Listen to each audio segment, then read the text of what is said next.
राधे राधे। जय श्री कृष्ण दोस्तों। स्वागत है आपका आपके अपने यूट्यूब चैनल हिंदी.com पर। दोस्तों, हिंदू धर्म में पितृपक्ष का महत्व बहुत अधिक होता है। पितृपक्ष के दौरान हमारे पूर्वज पितृलोक से धरती पर हमें मिलने के लिए आते हैं। हमारे द्वारा उनके लिए किया जाने वाला श्राद्ध, तर्पण तथा पिंडदान से वे संतुष्ट होकर हमें आशीर्वाद प्रदान करते हैं। प्रतिवर्ष पितृपक्ष भाद्रपद मास के शुक्ल पक्ष की पूर्णिमा तिथि से प्रारंभ होते हैं और आश्विन मास की अमावस्या को इसकी समाप्ति होती है। इसे सर्वपितृ अमावस्या कहा जाता है। पितृपक्ष के दिनों में मनुष्य को पितृ की संतुष्टि के लिए श्राद्ध कर्म तथा दान धर्म करने चाहिए। श्री कृष्ण कहते हैं, जिस मनुष्य को उसके पितरों का आशीर्वाद प्राप्त होता है उसका गौरव सदैव बढ़ता है। ऐसा मनुष्य कभी दरिद्र नहीं रहता। पितृपक्ष 16 दिनों तक चलते हैं। इस दौरान मनुष्य को पितरों की संतुष्टि के लिए उपाय अवश्य करने चाहिए। दोस्तों, पितृ मनुष्य के परिवार का सुरक्षा कवच होते हैं। पितृशक्ति मनुष्य की हर प्रकार के संकट से रक्षा करती है। यदि घर में पितृशक्ति का वास हो तो घर में किसी भी प्रकार की दुष्ट आत्मा तथा नकारात्मक शक्तियां प्रवेश नहीं करती हैं। इसलिए हमें पितृपक्ष में कुछ ऐसे कार्य करने चाहिए जिससे हमारे घर में पितृशक्ति का वास हो। पितरों को प्रसन्न करने के लिए गरुड़ पुराण में भगवान श्री कृष्ण ने बहुत ही महत्वपूर्ण उपाय बताए हैं। भगवान श्री कृष्ण के अनुसार पितरों की संतुष्टि के लिए सर्वोत्तम उपाय है दान करना, और दान में भी सर्वोत्तम होता है तिल का दान करना। जो भी मनुष्य पितृपक्ष में पितरों के लिए तिल का दान करता है उसके सभी पापों और दुखों का नाश हो जाता है। इसके अलावा आप पितृपक्ष में अपने पितरों की संतुष्टि के लिए वस्त्र आदि का दान अवश्य करें। यदि गौ का दान किया जाए तो कई गुना अधिक फलों की प्राप्ति होती है। हमारे प्राचीन धर्म को अत्यंत महत्वपूर्ण और पवित्र पशु माना जाता है गाय माता। शास्त्रों में गौ माता को कहा जाता है और समस्त देवी देवता इनका पूजन करते हैं। गौ माता के शरीर में 33 कोटि देवी देवताओं का निवास होता है। गौ माता एक अत्यंत पवित्र, निर्मल, शांत, निष्पाप जीव है।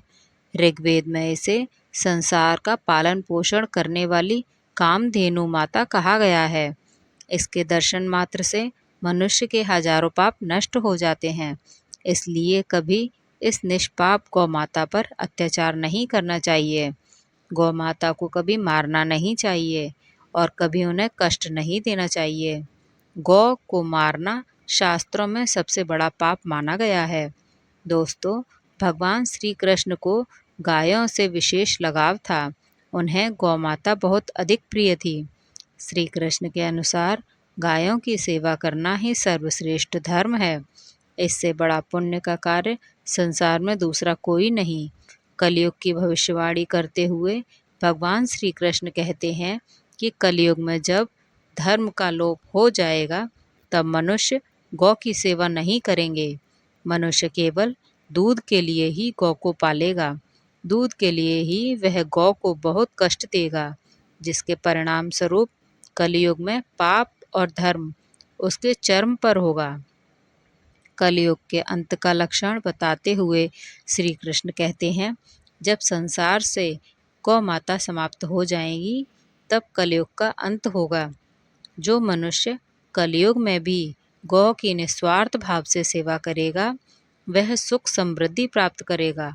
जो स्त्री रसोई में बनी पहली रोटी गौ माता को खिलाएगी वह सदा सुहागन और सौभाग्यशाली रहेगी।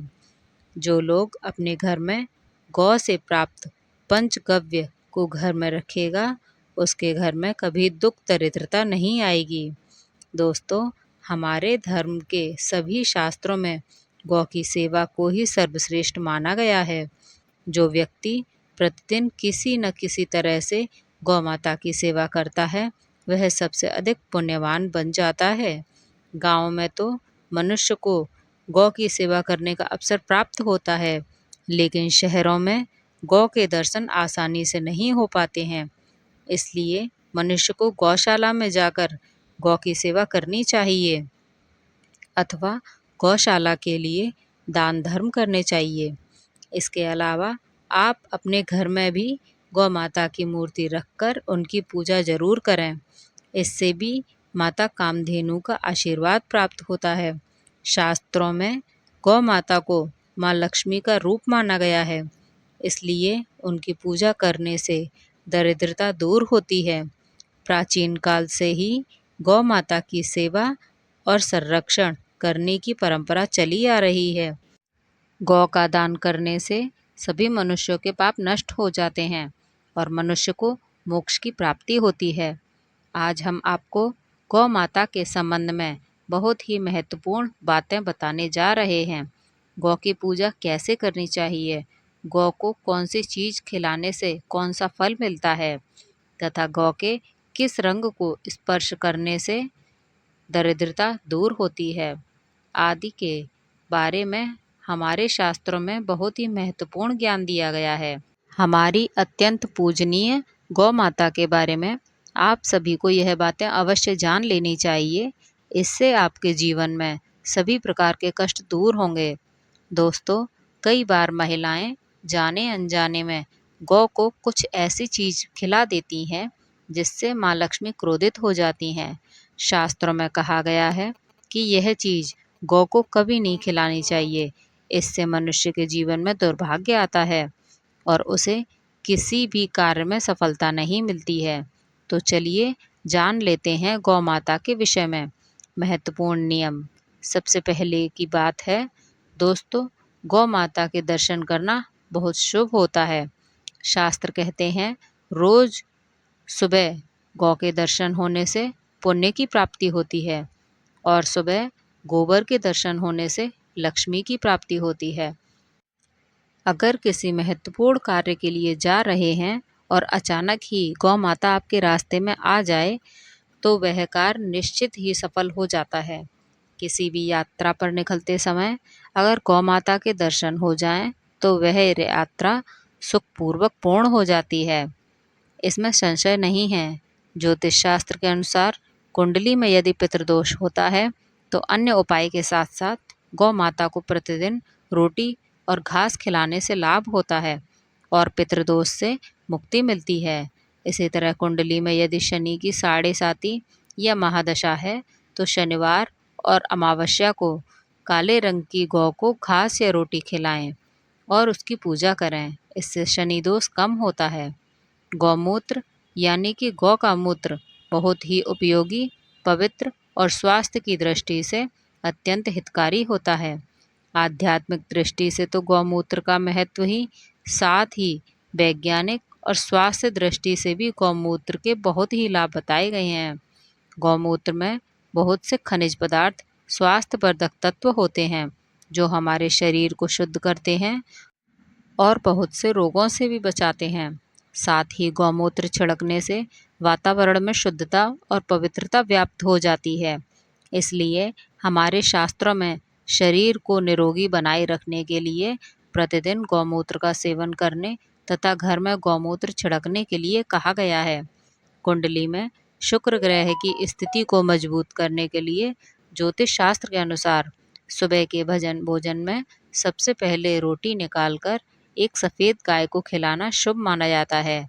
अगर आपकी कुंडली में बुध ग्रह कमजोर है तो हर बुधवार के दिन गाय को हरा चारा खिलाना शुरू कर दें और अगर कुंडली में मंगल दोष है तो लाल रंग की गौ की सेवा करें।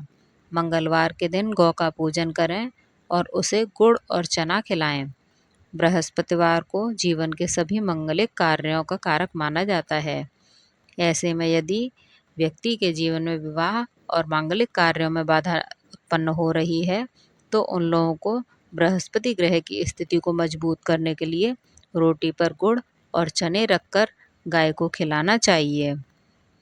और अगर आपके द्वार पर गौ माता आई है तो उसे बिना रोटी खिलाए जाने मत देना चाहिए, नहीं तो आपको दुर्भाग्य का सामना करना पड़ सकता है, क्योंकि जिसके द्वार से गौ बिना कुछ प्राप्त किए लौट जाती है, उसके घर से लक्ष्मी भी चली जाती है। प्रत्येक स्त्री को प्रतिदिन गौ के लिए एक रोटी बनानी चाहिए और प्रेम से गौ माता को खिलाना चाहिए। इससे गौ माता का आशीर्वाद प्राप्त होता है और माँ की इच्छाएं पूर्ण होती हैं। और अगर आपके घर में धन की समस्या है तो गुरुवार के दिन गौ को केले का फल खिलाना चाहिए। इससे दरिद्रता दूर होती है। दोस्तों, गौ माता की पीठ पर एक उभरा हुआ कुबड़ होता है। उस कुबड़ में सूर्य केतु नदी होती है। जब भी आपके द्वार पर गौ माता पधारे, आप इस कुबड़ को एक बार जरूर स्पर्श करें। इससे आपके जीवन से सभी दुखों का अंत होगा और धन संपत्ति की प्राप्ति होगी। शास्त्रों में कहा गया है, जो मनुष्य तन मन धन से गौ माता की सेवा करता है, उसका कल्याण होता है। गौ माता की जय। राधे राधे। दोस्तों, आशा करती हूँ कि आपको यह जानकारी पसंद आई हो। ऐसी और जानकारी प्राप्त करने के लिए आप हमारे चैनल हिंदी.com को सब्सक्राइब कीजिए और बेल आइकन को दबाना ना भूलें। और वीडियो को लाइक करें और कमेंट में राधे राधे ज़रूर लिखें। धन्यवाद।